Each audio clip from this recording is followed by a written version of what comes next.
It is time for the weekly Tyler Seguin Show. And for that, we need a Tyler Seguin, and I believe we have hooked up with a Tyler Seguin live from Anaheim. Tyler, are you with us? Hey, guys. Yeah, how you guys doing? What's up? Oh, wow. We have a new crowd. A good one today. Yeah, they're very optimistic after looking at all the evidence from Game 1 and feeling good about Game 2. And I guess we need to check those notes with you and get your review of first night in the playoffs as a Dallas Star. I think we got our feet wet. I think obviously we got down pretty deeply there in that game, but found a way to come back. A little short, but it was nice to get one foot in the door, and it's gonna be a long series there. How were those nerves in the locker room beforehand with the guys who haven't been before? I thought they were okay. I mean, I think definitely the jitters are out of the way now. It's pretty obvious that we do have a lot of people that haven't played in playoffs before, and I think we need to find a way to stay a little bit more disciplined in these games. And I'm happy with our overall performance and how we came back, but obviously got to be a little bit more ready when the puck drops in Game 2. What's the difference in playoff hockey? Like, what if a young guy asked you that? Everything, I guess. It's not a one game in an 18-game season anymore. It's every hit's pretty much to hurt someone. Every shot, everything. Guys are sacrificing their bodies a little bit more than usual, and it could be one game that ends your whole season. So I mean, it's just a different hockey game, but it's definitely the most fun time of the year. Yeah, it's weird. The Robidoux thing is particularly weird because he's obviously a guy we all know very well. We admire him. And then the first time he's in a scrum, just like Steve Ott the other night when he came back from St. Louis, but this is a playoff foe. You're like, all right, I see how it's going to be for the next 2 weeks. And that's just the beauty of this thing, isn't it? Yeah, pretty much. I mean, I can say Robidoux is not my friend right now or anything like that. I mean, he's an enemy. He's a good player, and you got to respect his skills and his toughness. But he's in the other team, and we got to find ways to win. Now, you've mentioned to us, Tyler, that periodically you'll speak up. Did anyone do any talking down 3-0 in the first intermission, or how is that locker room? Yeah, I mean, a lot of guys are talking, especially guys that have been in the playoffs before. It might have been. I don't know if it was overwhelming for some guys or what. It was kind of funny. I sat on the bench right after the anthem and sat down, and I looked over to Ben, and he was sitting beside me. He smiled, and I'm like, "What are you smiling about?" He's like, "This is cool." And I was like, "Yeah, welcome to the playoffs." I mean, with the towels, the atmosphere of playoffs, the intensity, just the general vibe. It's really hard, but it's why we play hockey, and it's a lot of fun. This is Tyler Seguin with us here on Sports Radio 1310 Ticket, 96.7 FM, right? That's very good. Good reset. So what does it mean to have been able to come back and really have a great chance there at the end? Well, it means we're in this round. I think everyone's happy that we got our feet wet. Everyone knows what to expect in a playoff series now and a playoff game. And, we got to move on. There's going to be a lot of downs and a lot of ups, especially in a 7-game series. It can only go 7 games, but it usually feels like a long time. So even if it's a period or a shift, you got to find a way to bounce back. And, that was Game 1, and we're going to get ready for Game 2 tomorrow. Boy, hitting Getzlaf with that shot looked pretty brutal. Yeah, I mean, obviously it's playoffs, and, he's a top player, but obviously that was not my intention, and I did feel a little bad, but it sounds like he's going to be okay.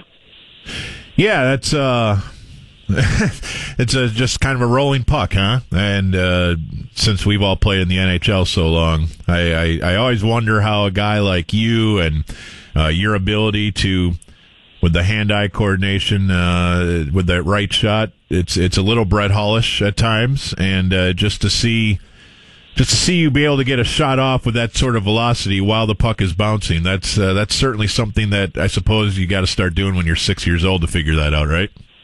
I don't know. I mean, I've been shooting pucks in my basement since I feel like I was born.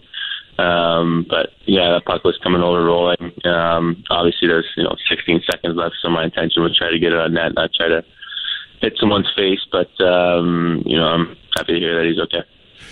Yes, it's Ryan Getzlaf. By the way, the reports are that his X-rays will allow him to play tomorrow night. So we'll see about that. Do you have any thoughts on Brendan Dillon's availability? I'd sure like to see another big body on the back end, and I certainly also realize that in the playoffs it's all like national secrets about players' health. But tell me, Dillon's going to be back soon.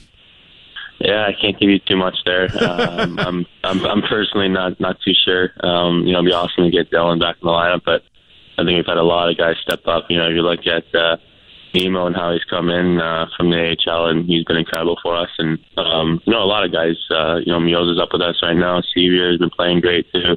So we've been having guys step up when guys have gone down and play well for us. So hopefully Dills can come back, but if not, the other guys are playing well as well. This is a really young team, and we realize that because they look to you, all 22 years old, to kind of explain this playoff experience to everyone, because you've played in, 40-some playoff games, which is it's more than a big part of the roster. As we talked about, 9 guys made their playoff debut last night, and it's exciting, but what do you say to the people that suggest the Stars are happy to have just made it? Do you have a response to that sort of a comment?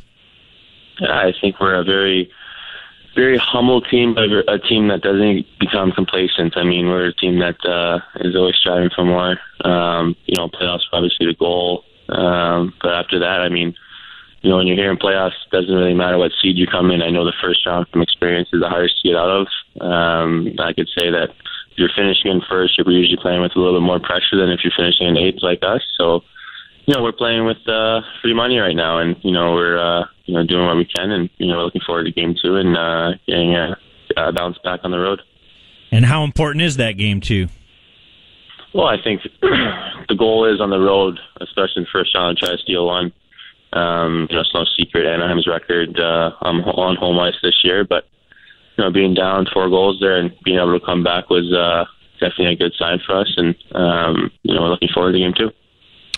Well, it's that's the thing, and for fans, especially around here, we have to reacclimate ourselves to playoff hockey, and part of it is you don't freak out about 20 minutes in game 1. It's a long 2 weeks, as you mentioned, and there's going to be lots of good and lots of bad along the way, and that's part of the ice cream headache of it all. I don't know how you guys handle it on the bench and not get overly emotional about anything, but I know as a fan you have to remember this, because we're used to like one-night events. Now it's a 2-week marathon.